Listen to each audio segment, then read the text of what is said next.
Salut, c'est Florent, bienvenue sur Tamas Champignons. Je suis content de vous retrouver après cette petite pause. Vous imaginez que j'ai relancé ma champignonnière. Ça prend beaucoup de temps, beaucoup de travail et tout, donc j'ai eu un peu moins de temps pour les vidéos, mais je recommence. Je vais recommencer à en faire une par semaine, comme d'habitude.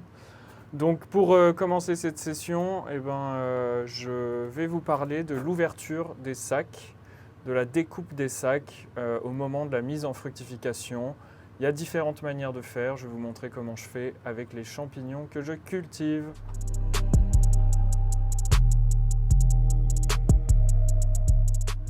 Alors il y a deux manières principales d'ouvrir les sacs. Ça dépend de la manière dont vous voulez faire pousser vos champignons. Donc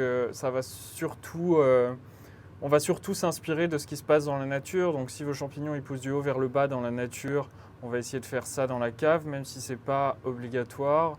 Et puis s'ils poussent sur un arbre, du coup à l'horizontale, on va essayer de faire ça aussi. Tout d'abord, vous pouvez nettoyer vos sacs avec un peu d'alcool pour désinfecter la surface extérieure. Ça dépend où ils ont traîné.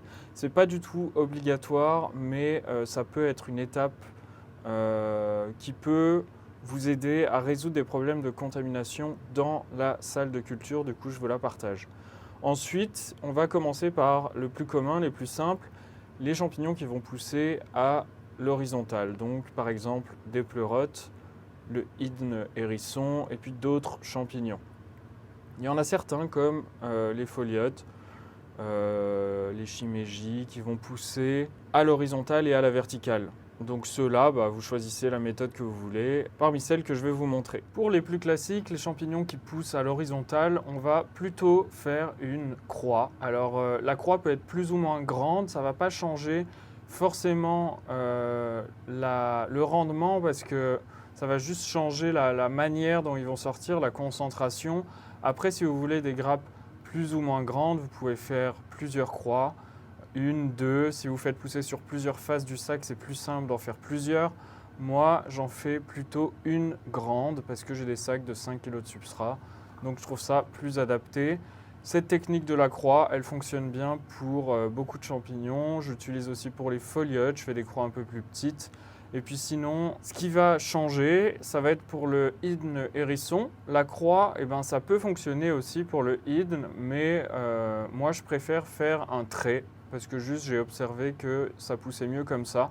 Donc je fais simplement un trait, pas de croix, et le hydne hérisson, il pousse de cette manière-là. Ensuite, on va avoir la catégorie des champignons qui poussent plutôt à l'horizontale, comme les pleurotes de panico. C'est avec cela que je vais vous montrer ça aujourd'hui. Alors, les pleurotes de panico peuvent très bien pousser à travers une croix aussi. Ça dépend ce que vous voulez faire. Ça va plus pousser en grappe du coup dans ce cas-là. Si vous voulez faire pousser vers le haut parce que vous trouvez ça mieux, je vais vous expliquer comment on fait ça. Moi, personnellement, je commence par poser mes sacs de pleurotes de panico. Du coup, après un mois d'incubation, je les mets dans ma cave. Et là, pour faire apparaître les primordia, je préfère ne pas les ouvrir tout d'un coup.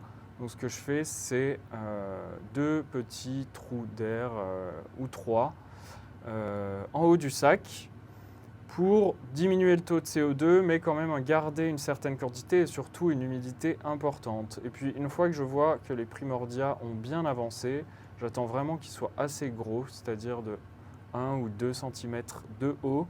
Ensuite, j'ouvre le sac complètement. Je garde les parois, mais par contre, je l'ouvre complètement sur le haut. Et c'est comme ça que je fais pousser les pleurotes de panico en hauteur. Vous pouvez aussi utiliser cette technique pour les foliotes. Moi, pour une question de place de sac que je peux mettre vers le haut et aussi, je trouve que les grappes sont plus jolies avec les foliotes quand je fais une croix. Je fais une croix. Donc voilà, on a vu les deux techniques principales, à la verticale, à l'horizontale. Je vous ai un peu parlé de ma technique pour les panicots, qui est un peu une technique progressive. Ce n'est pas forcément obligatoire d'utiliser celle-là. Vous pouvez aussi, si vous avez un environnement qui correspond à la pleurote de panico, c'est-à-dire un peu plus de CO2, bien humide, dans votre salle de culture, vous pouvez l'ouvrir d'un coup. Moi, ce n'est pas le cas, du coup, je fais ça comme ça. À vous de voir si c'est la bonne technique pour vous. J'espère que cette vidéo vous sera utile. Si c'est le cas, dites-le moi. Si c'est pas le cas, dites-le moi aussi et donnez-moi des idées de vidéos. Et je vous dis à très bientôt sur Tamas Champignon. Et bien sûr, abonnez-vous à la chaîne, ça m'encourage à continuer.